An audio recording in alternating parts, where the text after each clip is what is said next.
Hi guys, Asmo here, and today, as promised, I'm gonna give you 3 money strats. I'm gonna give you some strategies that I've been using in order to make currency. The strategies have been pretty successful. I've been reinvesting that currency into those strategies and also in the gear of my character, so it's been really good. I think those are the most notable strategies currently. I'm sure some people will discover more other strats as the time goes by, but these are the 3 that I would definitely have a close look at because they are very profitable. 2 of them are like very connected to each other and kind of self-sustainable, so I'm gonna talk about those first, and then I'm gonna give you like a third one which requires actually more investment. So I'm gonna talk about this in order of investment.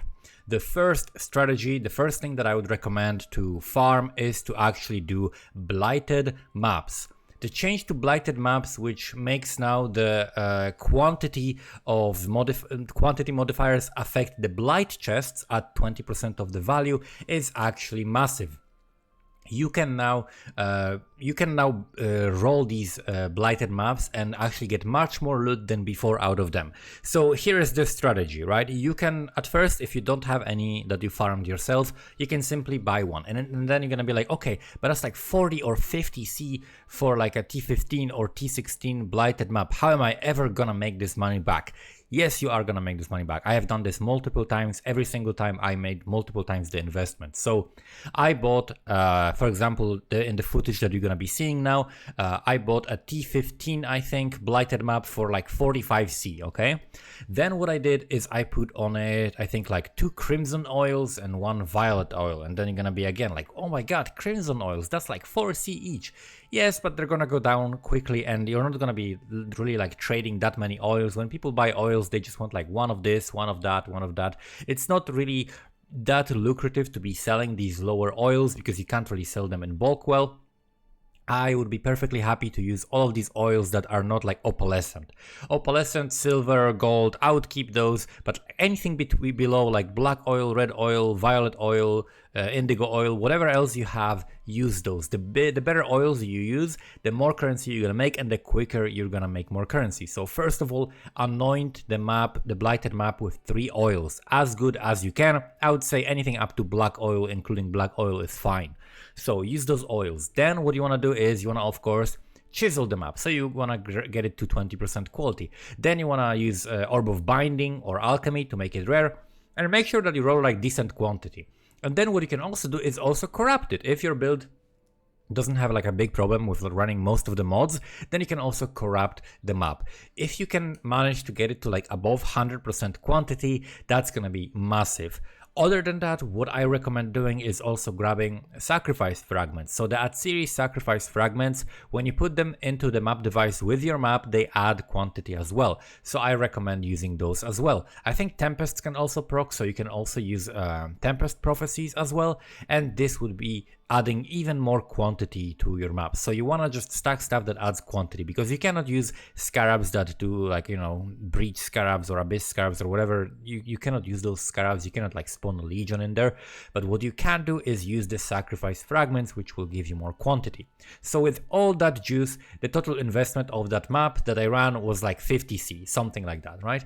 And then I ran this map. How do I run the maps? My strategy is to grab a couple of anointments on my rings that give me the minions summoned by your scout towers have 25% increased damage. With both of those rings, that's 50% increased damage for scout towers. The reason why I'm using scout towers, which are the flying helicopter minions, is because they have very big range. So I can simply stack those right next to my pump or whatever, the purification pump, and then have like a bunch of them like around it.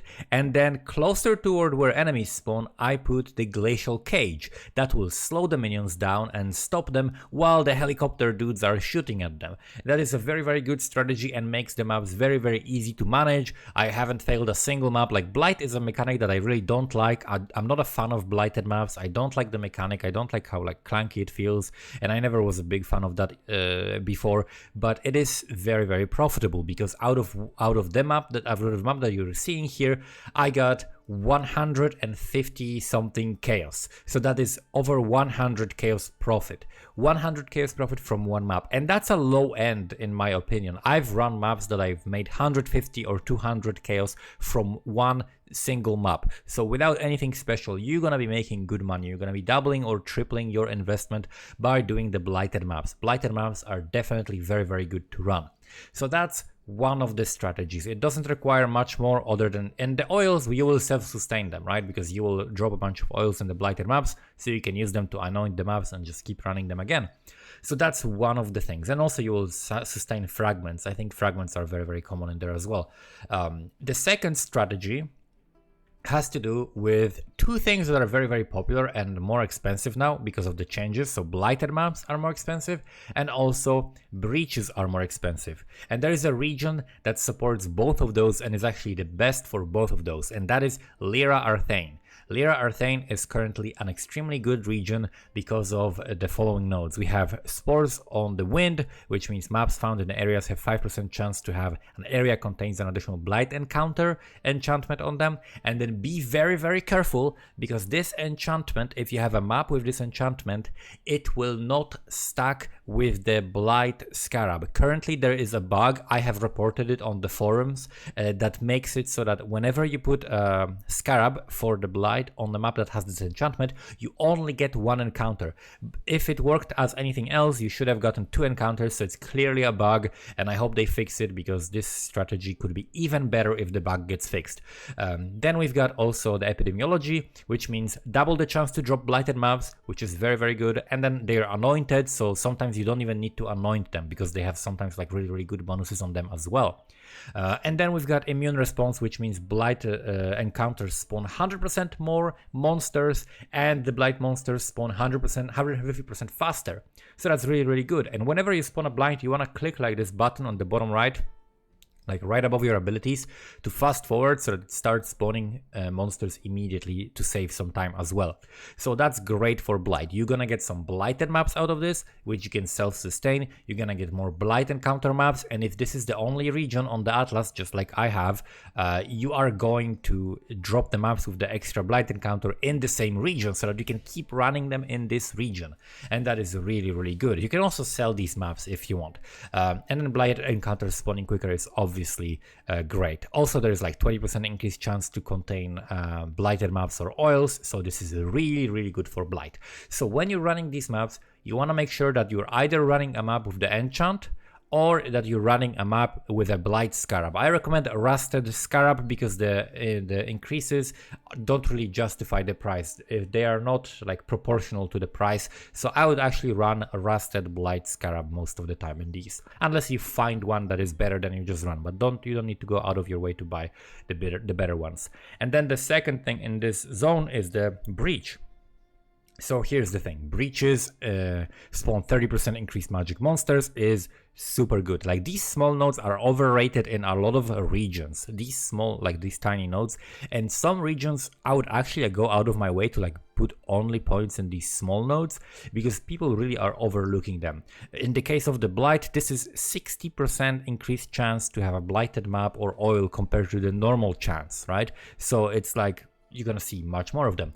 And then in here, 30% increased magic monsters. There will be more magic monsters, and the magic monsters actually drop more splinters. So you're gonna get more splinters than from normal breaches in the breaches in this region. Also, areas have plus 10% chance to contain breaches, means extra breaches. And then also breaches spawn 10 additional rare monsters, and they open and close 50% faster. What does that mean? That means you need to have a decent character. You need to have a character that can farm these breaches pretty quickly, so you need to have good damage and good clear speed.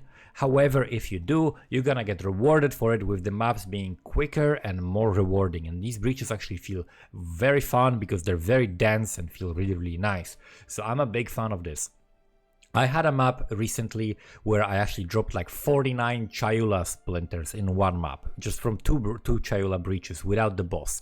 So this is really, really good. There are also breach nodes in Lex Proxima, however they are not as consistent, and the other nodes are not as good because you're missing the blight nodes, right? Here you have the Seance, which is, it's alright, it's pretty good, it gives you a lot of quantity and rarity, and like Grimro got a headhunter out of that, right? So that's really, really good. And Grimro is currently like testing this region, I think, as I'm recording this video. I checked up his stream and I tested this before and it wasn't nearly as good as this one. You get actually less splinters in per time, less currency per time invested in the Lex Proxima region. So I recommend the Lyra Arthane region. And if you're going to do that, I also recommend investing into the Watchstones. So you can have Watchstones that have increased like breaches in areas, have increased chance to belong to Chayula. You want to get a tier 1 and divine it as close to 100% as you can. And with 4 of those, you can potentially have like 100%, 100%, 100%, 100%. So that is 400%. And then you can also use the, what's it called? Uncharted Realms, right? 25% increased effect of Watchstone modifiers. So each one that has 100% would actually give you 125%, right? That is 500% more likely to see Chayula than in other regions when you're running this, right? These really add up and they are definitely worth the investment. I bought them for like 1.4x or something like that, 1.5, 1.6, and they were definitely worth it for that price. They're going to be more expensive later on where more people find out about this strategy, but I would definitely recommend holding on to Platinum Lyra Arthane Watchstones. You can run invitations to farm Watchstones as well, and if you find Platinum Lyra Arthane, just roll it yourself for a T1 Chayula with alterations. That would be the cheaper way most of the time, unless they're actually gonna stay really cheap, but I doubt that. So stack the Chayula Breachstone 4 times Chayula Breachstone. When you're running these maps, make sure that you're using Gilded Breach Scarab. I actually run the Gilded Breach Scarab. The reason is I want to farm breaches. Breaches are the profit from this map. I don't want to run more maps and have a slightly better efficiency of the goal of like currency I spend per scarab. I don't care about that. I care about the currency per time, right? How much time am I playing and how much currency I'm making. So for that purpose, even though this is more than 3 times the price of a single breach scarab, it is still gonna give me more money per time invested because I simply have to run less maps in order to get more breaches, right? So I'm also spending less of other stuff in order to get more breaches and more juice out of that. So I'm running the Gilded Breach Scarabs, I'm running Rusted Blight Scarabs, and I'm also running Rusted Legion Scarabs because currently I'm trying to work my way up to another spot in the map device, so I'm trying to farm my emblems. And instead of that, you can also run different ones. You can run the Harby Scarab, you can run the Abyss Scarabs, they're very good as well. You can run anything that just adds more monsters, right? But the Blight Scarab and the Breach Scarab are mandatory pretty much. And then from the map device, you want to pick up another Breach, right? It's only 2C. It's insane. It pays for itself way more than you're actually investing into that. So that is what I recommend. And of course, Sextant, that if you ever find a Sextant with extra breaches, save that one and save that Watchstone and like swap that Watchstone and you will get like 2 extra breaches in that region. Is worth a lot. So that's the second strategy. It's very profitable. It's very easy to farm a bunch of Chayula Breachstones, a bunch of other Breachstones. So while I would personally run my own Blighted Maps that I farm there, I would actually just sell the Breachstones instead of farming them yourself. You can farm them yourself if you want, but I would actually sell them for more quick currency that way. And let's talk now about the third strategy. So the third strategy is going to be a little bit more advanced and it would require an even better build. That strategy would be Lex Ajoris. Remember when I talked about the small nodes in here? Small nodes in this region actually give you delirium monsters in areas have 15% increased chance to drop cluster jewels. So what I would do in this region, I would go for these nodes, right, for all of these. That will give you 45% increased chance to drop cluster jewels when you're running delirium, right, from delirium monsters. And then I would also go for 4 watchstones, each of them having increased chance to drop cluster jewels. I think they're also like 15 or 25% on every single watchstone. I think they're like 15. And then together with the secrets of the stones, that gives you what, 15? So each one is like 18 or something like that. 18 like times 4, that is a large amount of, that is more than double the chance of dropping cluster jewels. And the reason why you wanna get that high chance of cluster jewels is because you wanna farm actually the +1. Oh, actually, yeah. So 3 wardstones. I was doing this last league, so I need to refresh my memory about this. 3 wardstones actually only had the cluster jewel node, so like increased chance to drop the cluster jewels on the craftable wardstone, and 1 wardstone was +1 to the levels. And I was doing a T16 with +1 to the zone level, that's T17, which means every single wardstone that drops is at least level 84. And now, why is that important? That's important because builds like minion builds, like Spectre builds, builds like, for example, Aura Stackers, they care about getting cluster jewels that are level 84 because they want the 35% increase effect of the modifiers on the small passive nodes. That is very, very helpful for those builds, and these cluster jewels can go for a lot of currency. So not only you're going to be farming just a lot of currency by doing T17 delirious maps, like for example Burial Chambers, you're gonna be having a chance to drop a Doctor, you're gonna be having a chance to drop also like the glove, what's it called, like it's Betrayal, I think, divination card, and you're also going to be dropping a lot of the cluster jewels. So that is just multiple layers of different things that you can do to make currency, because many people are trying to like pretend as if you cannot make currency right now, and oh, I just run Alcan Go T16s and I make no currency, and actually league mechanic gives even more if you do just run the quarry. But that's because you actually should use a proper strategy right now. It doesn't really matter that much what strategy you're using, but you should do it to the fullest. So if you, for example, want to farm I don't know, let's say you want to farm rituals, okay? If you want to farm rituals, you need to go to this region, you need to have the blood-filled vessels, you need to run like guardian maps and fill the blood-filled vessels with guardian maps, and then run the blood-filled vessels in this region and use them as much as you can with extra monsters so that your rituals are bigger.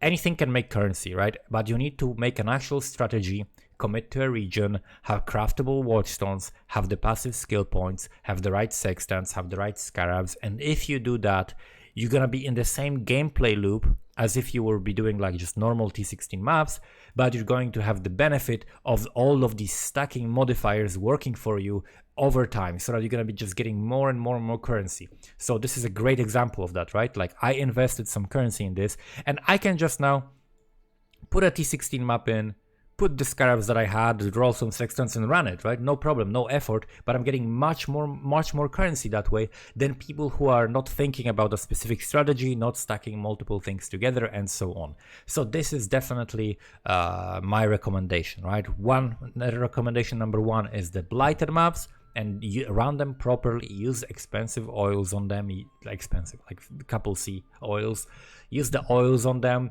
reduce the quantity as much as you can, use fragments on them, it will pay for itself. You're gonna make more than 100 C every single blighted T15 map or whatever, so definitely worth doing. And then farm the blight and the breach in Lyra Arthane.